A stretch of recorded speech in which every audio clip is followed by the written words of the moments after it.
Hi everyone, and welcome to another Monster Hunter 4G, or Monster Hunter 4 Ultimate as it's going to be known in North America. We're going to be just taking a look at some of the very earliest gameplay from the game. So yeah, what we're going to be doing here is basically talking to a few NPCs, and then I'm going to show you the very first quest in the game, because I had mentioned in the previous video that really this is a game of resource gathering more so than anything else, at least at first, and so I'm actually going to show you that. Obviously right now this guy is a chatterbox, but what he's doing is explaining that this is the main hub. There's different areas that you can visit, which we're going to do, and then I'll explain what these different things do, if the guy would ever shut up. Okay, here we go. So you can walk around, you can move around. This area right here, what you're seeing, is basically your home, or your tent. So you have access to a wide selection of different things. This is your main box. This is where you can go in and equip different weapons, store different items. All the different resource gathering that you've done will be stored in this one big box. You can also go to your bed if you want to rest up, and so on and so forth. There's a lot of stuff you can do here. I'm actually looking right now for a different weapon in this particular portion of the video, and I'm actually looking for I believe it's an axe that transforms into a sword or something like that, and I just realized it's right there. At least I think that's the one I'm looking for. And it's made easier, yeah, see, thing looks cool, no? It's made easier because there are little icons, so it's even if you can't read Japanese, you can still figure out what you gotta do. This is a quest giver, but before we go on to that, I wanted to mention that in your tent, as you progress, you actually have access to your friend, the little cat, and you can name it and customize it as you see fit. Anyways, yeah, so this person, this lady, at least at first, gives you a bunch of quests. Now, this one's really easy. She just wants a certain type of meat cooked. It's that simple. We've got a blacksmith over here who can make different blades for you and things like that as you progress. Notice that I have a green little icon over my head, and that's basically telling me that I have a quest that's good to go.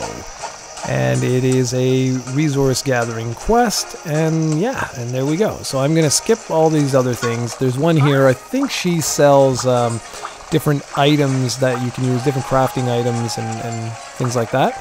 Now further on in the area, you have to do the first couple of missions. You open up the guild, which is in the corner over there. Anyways, I'm going to activate this first quest. So we're going to go on to the world map, and here we are. It's quite a nice looking game. I'm really excited to get my hands on this when it arrives in North America, just because I'll understand everything. But it's definitely playable if you do not understand Japanese. But if you really want to get the most out of the game, obviously I would recommend a translation guide for those that don't know Japanese, or like myself, who don't really know the series. So they're just going over some very basic tutorial stuff. I'm going to say no, leave me alone. Now this blue box is where you can get some important and useful items. That first one you see at the top left is a map. So I'm going to take that. I think I go ahead and take almost everything. That is what you're going to use for like a rotisserie, so you can cook your meat. But first we got to go hunt down some beasts in order to get ourselves the meat that we're looking for. Now, what I just did right there was actually using the D-pad. I purposely wanted to check out the difference between using the D-pad and using the analog nub that is on the new 3DS. And this game was clearly designed for those who already have a 3DS, because it works really, really well just with the default controls. You can also use, I believe it's the left button in order to, or the L button, or L1, or whatever you want to call it, in order to snap the camera behind your character's back. So I don't really find I use the analog nub for this game too much. I mean, I appreciate it's there. It does make the movement a lot easier in certain areas, but I haven't gotten to too many areas in the game where it's been absolutely mandatory to move the camera around yet. But again, I'm just starting off. I'm just playing the game right now. So anyways, anytime you meet a new monster, if you want to call it that, you'll get a little video like this every now and then.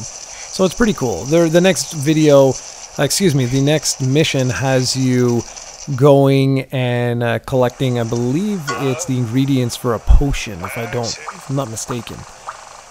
Okay, so basically what they're telling me to do is you gotta, attack the beasts and then collect their meat. That's simple. So that's what we're gonna do right now.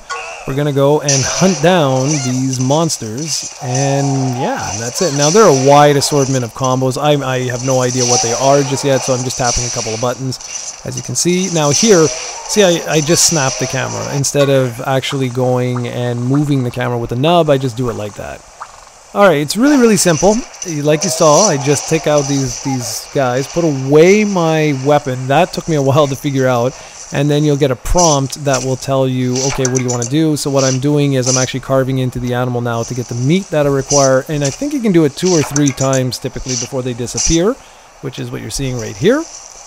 And so once we've got our resources gathered, we're going to go ahead and tackle the mission, which was to cook up a steak, essentially. So once this guy's blabbing is finished, I'm going to capture another piece of meat. And then I'm going to whip out the cooking stand, which is really you're done by just holding down the L button and cycling through till you have what you want. That's not what I want. Where is it? There it is. Alright. So now all I do is press it Y, and there we go. Turns into this little mini game here. And you just have to make sure that as soon as you see the meat browning a bit like that, you take it out, and she goes, "Oh, you're amazing! You did it! You're a superstar." So that's it. The mission or the quest is at an end. So what you do is you simply run back to the starting area, and you deposit the required resources in the box because that was what the quest wanted you to do. And there you have it. That is the end of the very first quest. Now, obviously, quests get more advanced as you go, but it takes a while because all of these early quests mainly act as a tutorial. So I hope you guys enjoy this quick little video showing some of the gameplay, the very earliest gameplay in Dragon. That's right, Dragon. Not in Monster Hunter 4G for the new and for the old 3DS. Thanks for watching, everyone.